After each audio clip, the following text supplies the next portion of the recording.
My fiancé said, "If you loved me, you'd fight for me." I said, "Love isn't a cage match." Then I canceled the wedding.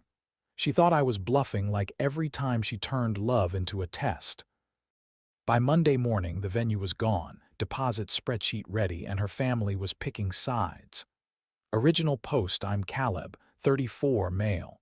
My fiancée, Alyssa, is 31.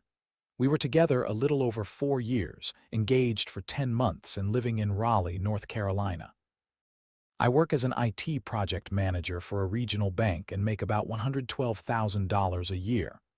Alyssa works in marketing for a boutique fitness company and makes around $58,000 plus quarterly bonuses. We were supposed to get married in 7 weeks. From the outside, we looked solid.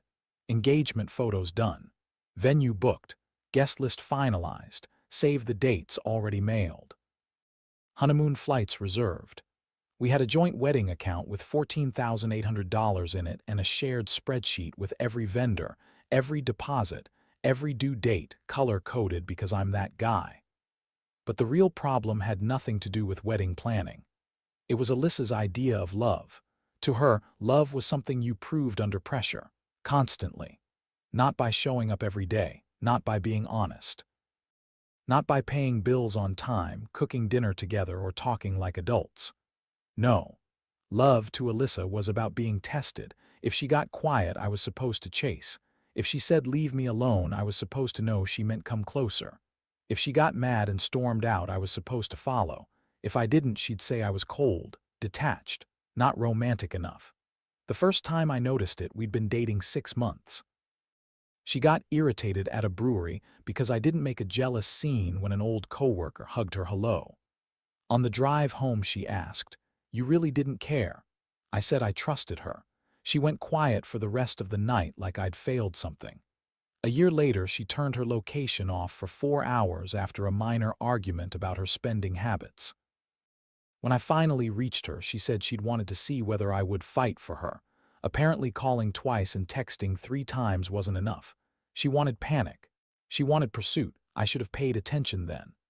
But every time there was an explanation: stress, hormones, bad week at work, wedding pressure later on. And every time I did what calm people do when they love someone, I tried to understand. That was my mistake.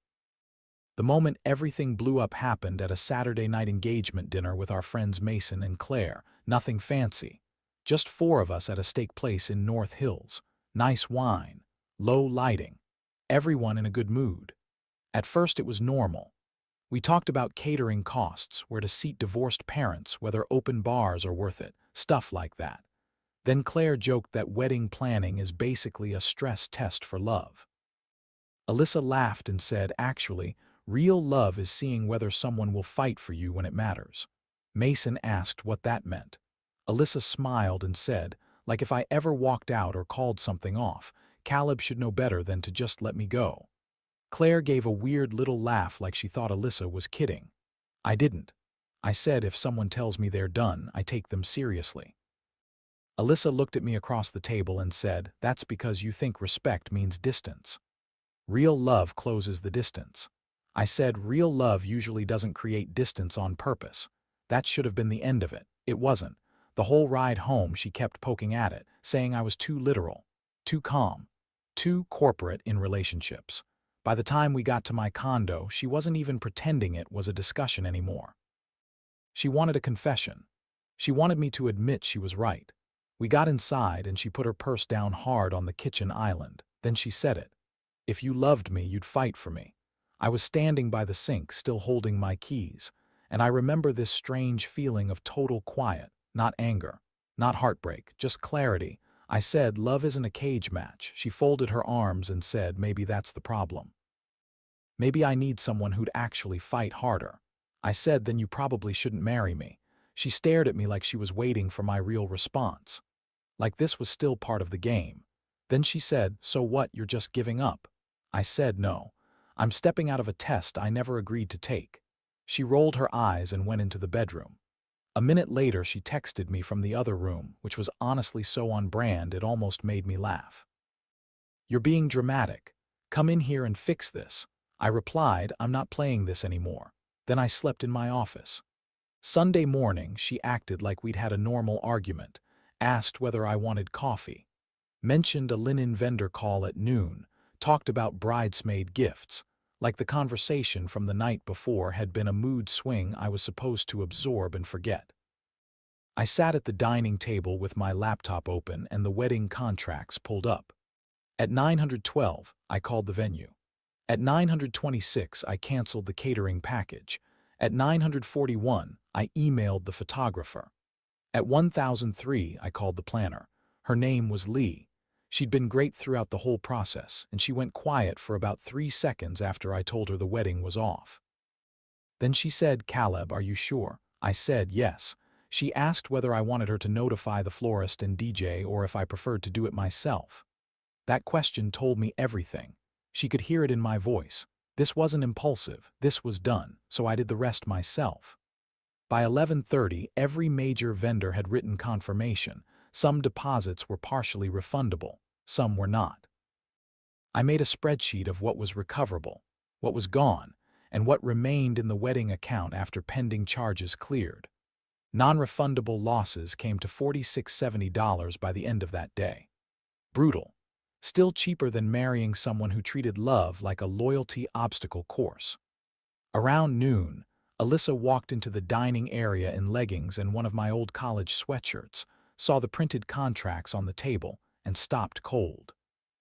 She said, "What is this?" I said, "The wedding is canceled." At first she laughed, not because it was funny, because she genuinely thought I was bluffing. Then she picked up the venue confirmation and read it. Her face changed so fast it almost looked painful. "You canceled our wedding because I said one thing." I said, "No, I canceled it because you meant it." She started crying immediately. Real tears, shaking hands, shock. And for a second, I almost hated how much I still loved her because part of me wanted to comfort her. But then she said, "You were supposed to fight for me," and that was it. That sentence killed whatever doubt I still had. I said, "That's exactly why I canceled it." She called me heartless, said I was humiliating her, said no healthy man throws away 4 years over one conversation. I told her I wasn't throwing away 4 years. I was refusing 40 more built on tests, traps, and emotional homework. Then I transferred $65 into her personal account. Half of the remaining wedding funds after pending charges and shared vendor losses were accounted for. I printed the spreadsheet and slid it across the table. I said, "This is your half.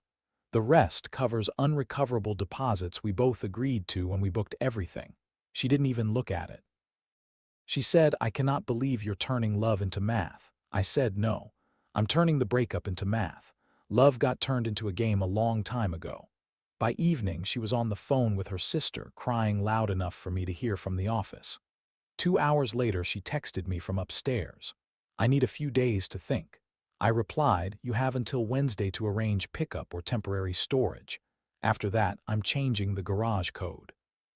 She sent back one sentence. "You'll regret this when you calm down. That's the thing." I was calm. Update when I didn't regret it on Monday or Tuesday. What I got instead was chaos. Alyssa spent the first 48 hours telling people I had abandoned her over wedding stress. According to her version, she made one emotional comment, I overreacted, and now she was the victim of a man too emotionally rigid to handle real love. Her sister Madison texted me first. "Caleb, are you seriously blowing up a whole wedding over a fight?" I replied with a screenshot of Alyssa's text from the night before and the line she'd said in the kitchen.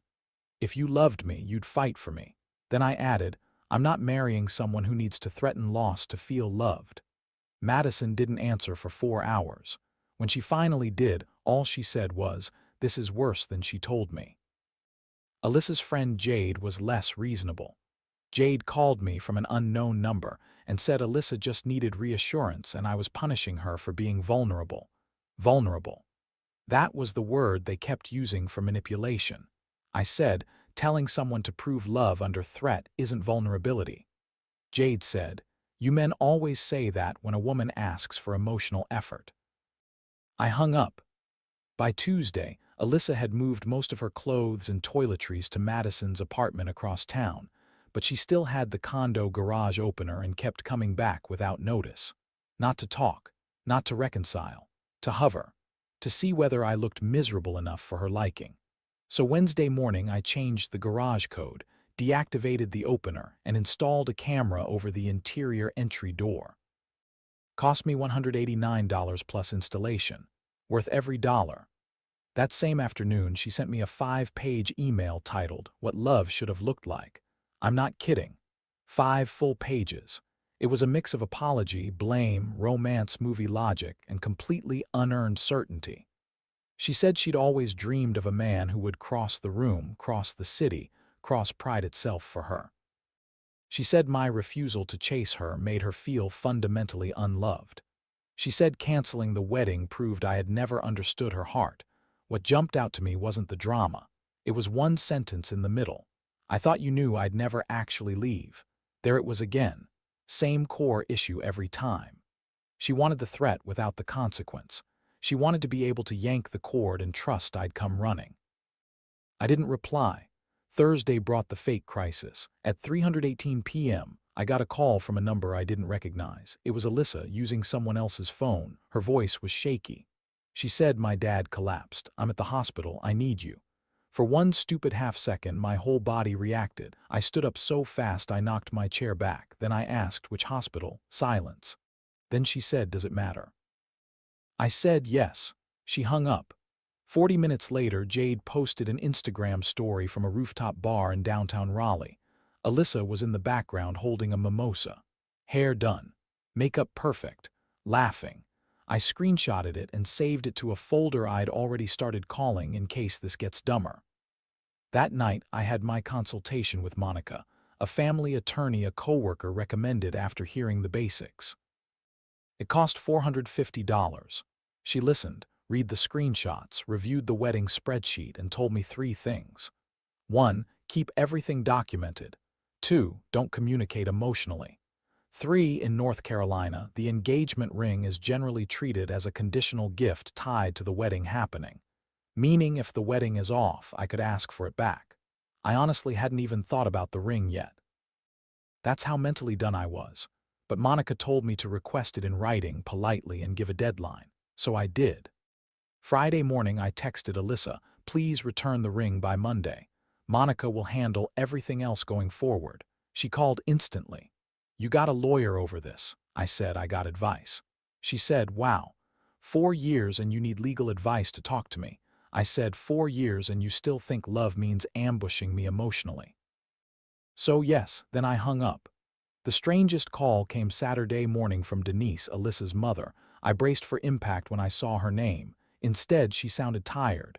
She said, "Caleb, I need the truth.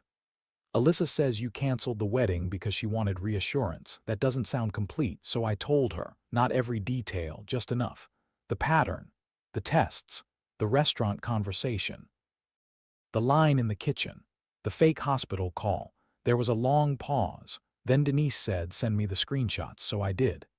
10 minutes later, she called back. Her exact words were, "Love is not a fire drill." I just sat there quiet. She said Alyssa used to do this in high school too. Break up with boys to see if they would beg. Pick fights before dances to see who'd show up at the door.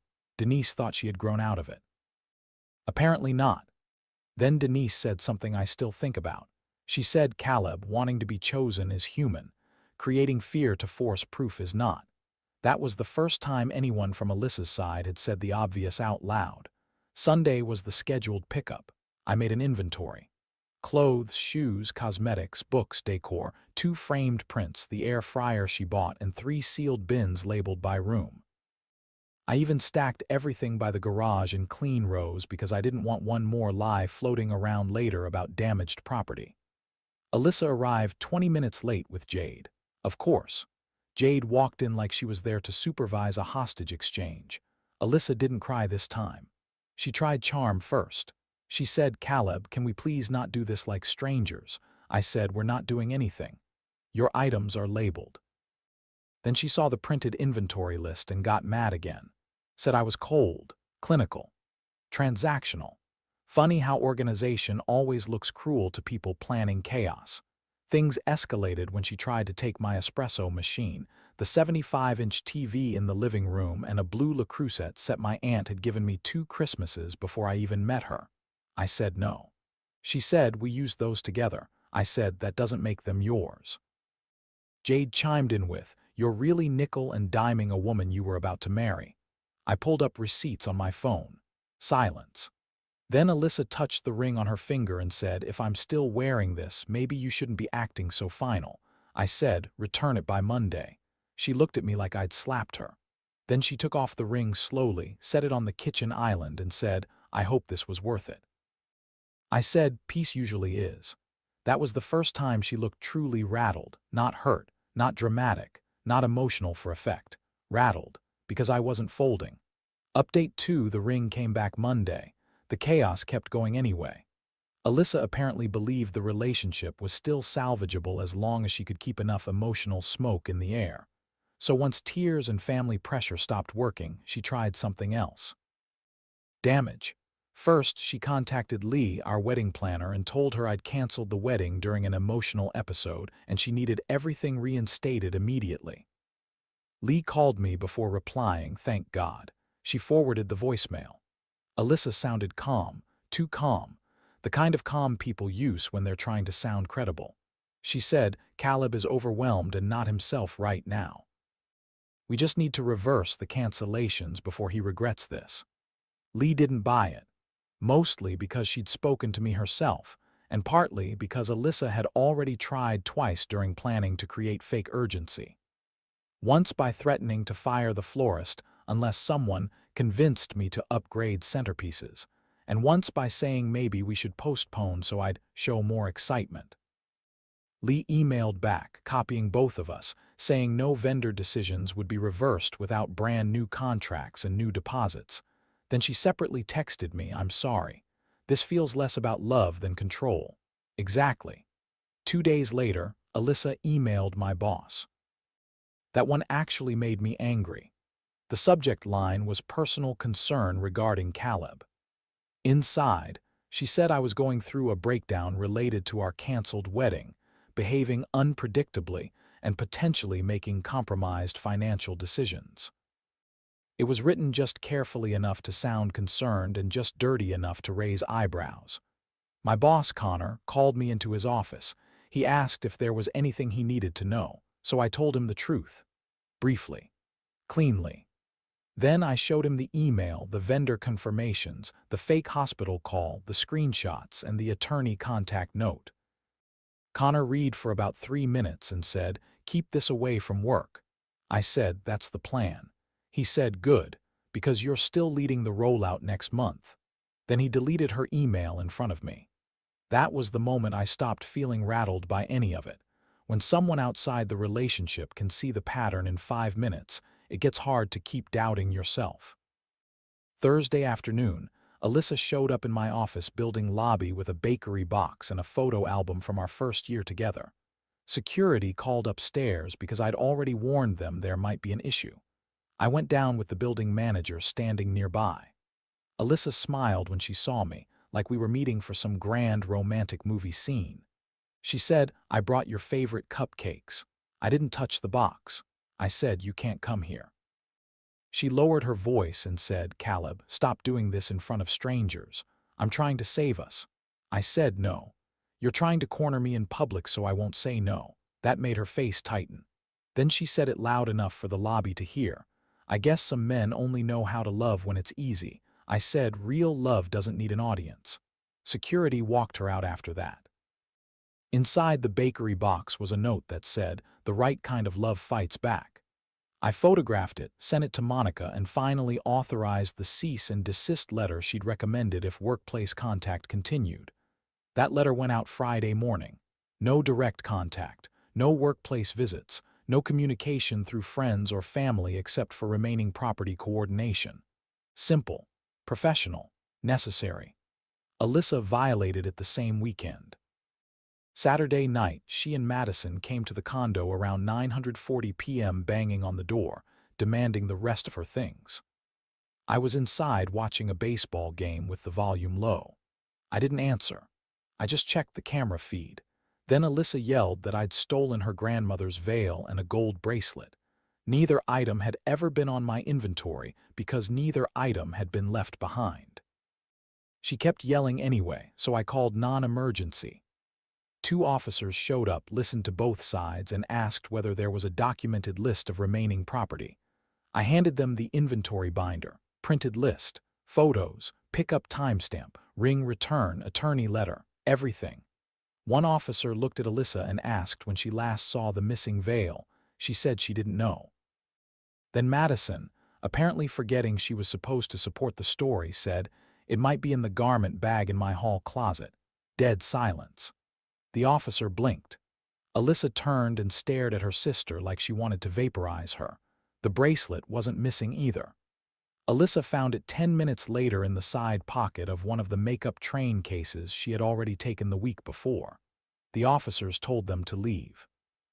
Before she got into the car, Alyssa looked at me from the curb and said, "I just wanted to know I mattered enough for you to fight." I said, "You mattered enough for honesty. You just didn't want that kind." She slammed the passenger door so hard the car alarm chirped. After that, Monica got more aggressive. She sent a second letter referencing the workplace visit, the false missing property claim, and the violation of the cease and desist. She also made it clear that any further harassment would justify seeking a protective order. That finally got through.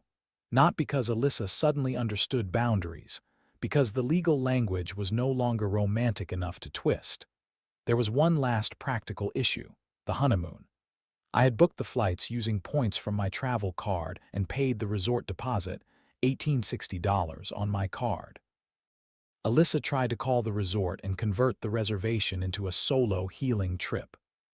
The resort flagged the request because the booking was under my rewards account and called me directly. I canceled it, took the travel credit, lost a $300 processing fee. She texted after that from a new number. "You're taking everything." I replied once, "No, I'm closing everything." Then I blocked that number too. A week later, Denise came with Alyssa for the last exchange of 2 storage bins and a garment rack. Not Jade, not Madison, Denise. That mattered. Alyssa barely spoke. Denise did. She thanked me for labeling everything, thanked me for not being cruel even when things got ugly. Then, while Alyssa was in the garage loading the last bin, Denise looked at me and said she thought drama was passion. She still doesn't know the difference. I said I loved her. I just couldn't live like that. Denise nodded once like she understood more than she wanted to. That was the last time Alyssa came to the condo. Final update: it's been just over 3 months since I canceled the wedding. No, we didn't get back together. Yes, it was the right decision. Once the second attorney letter landed and the last property exchange happened, the contact finally stopped. No protective order needed. No court hearing. Monica said the paper trail was strong enough that Alyssa probably realized one more stunt would end badly for her. Total attorney cost on my side came to $1,940. Expensive, but manageable. The final wedding math looked like this. We lost $4,670 in non-refundable deposits and design costs. Venue admin fee, planner retainer, florist holding deposit, custom invitations, suit alterations, and a few miscellaneous fees. We recovered partial refunds from photography, catering, DJ, and rentals. After all credits cleared, Alyssa and I each walked away with $65 from the wedding account. The honeymoon resort credit stayed with me because it was booked through my card and points. After the cancellation fee, I ended up with $1,560 in travel credit. I used part of it last month for a 4-day trip to Asheville by myself. Slept late, hiked, ate good food, didn't explain myself to anyone. Amazing experience, honestly. The condo feels different now, quieter, obviously, but not empty, peaceful. I turned what was supposed to be our gift storage room into a reading room and small home office. The wedding binder is gone. The seating chart is gone. The sample centerpiece photos are gone. I kept one thing, the spreadsheet from the day I canceled everything. Not because I'm bitter, because it reminds me that clarity has a cost, but confusion costs more. Work got better too. Connor kept me on the rollout project, and 6 weeks after the breakup, I got promoted to senior project lead. My salary bumped to $121,000. The timing almost made me laugh. While Alyssa was emailing people about my instability, My actual life was getting calmer and more solid. As for Alyssa, I only know bits and pieces, mostly through mutuals, and even that has faded. I heard she told some people I panicked at commitment, told others I never understood deep love, told one version where I canceled everything because I was threatened by emotion. Nobody who saw the screenshots believed that for long, especially not Denise. About a month ago, she mailed me a handwritten note with no drama attached. Just an apology for not noticing sooner that Alyssa confused anxiety with romance. She included a check for $600, saying it was her contribution toward the invitation costs, because her side of the family had requested last-minute additions that forced a reprint. I didn't cash it for a week. Then Monica said taking reimbursement for a shared wedding expense was fine, so I deposited it. That felt symbolic somehow. Not petty, just balanced. And because people always ask this part, yes, I've gone on a few dates, nothing wild, nothing forced. A friend from work set me up with Hannah, a pediatric nurse from Cary. We've had coffee a few times and a dinner that lasted 3 hours because the conversation was easy. No games, no coded language, no disappearing act designed to measure devotion. One night Hannah texted me, had a long shift, home safe, I'm going to pass out. That was it. No puzzle, no trap, no expectation that I decode the emotional subtext of punctuation. And I remember staring at my phone thinking, right, this is what emotionally healthy people do. They say what they mean. The biggest shift for me wasn't losing Alyssa. It was losing the constant feeling that I was one response away from failing some invisible exam. I didn't realize how tired I was until I stopped bracing all the time. That's the part nobody tells you about relationships built on tests. You can love someone sincerely and still be exhausted by the version of love they demand. Because love isn't proving yourself every week under new conditions. It isn't panic. It isn't pursuit on command.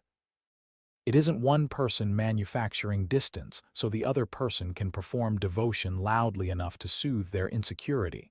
That's not romance. That's emotional debt with interest. I didn't cancel the wedding because I stopped loving Alyssa overnight. I canceled it because I finally understood that her version of love would never let peace survive. There would always be another test, another threat she didn't mean, another scene I was supposed to fix. Another moment where honesty lost to drama because drama felt more intense. Intensity is not the same thing as love. Noise is not the same thing as passion. And somebody asking you to prove love by tolerating manipulation is not asking for love at all. They're asking for surrender. I was willing to be patient. I was willing to communicate. I was willing to work hard. I was not willing to spend a marriage auditioning for a role I had already earned. So when she said, "If you loved me, you'd fight for me," I finally understood the only real fight left was the one for my own peace. And I won that one. If you've ever dated someone who turned love into a test, comment below and tell me what you think or how you would have handled it. Subscribe, like, and share if you want more stories like this, and let me know your opinion in the comments.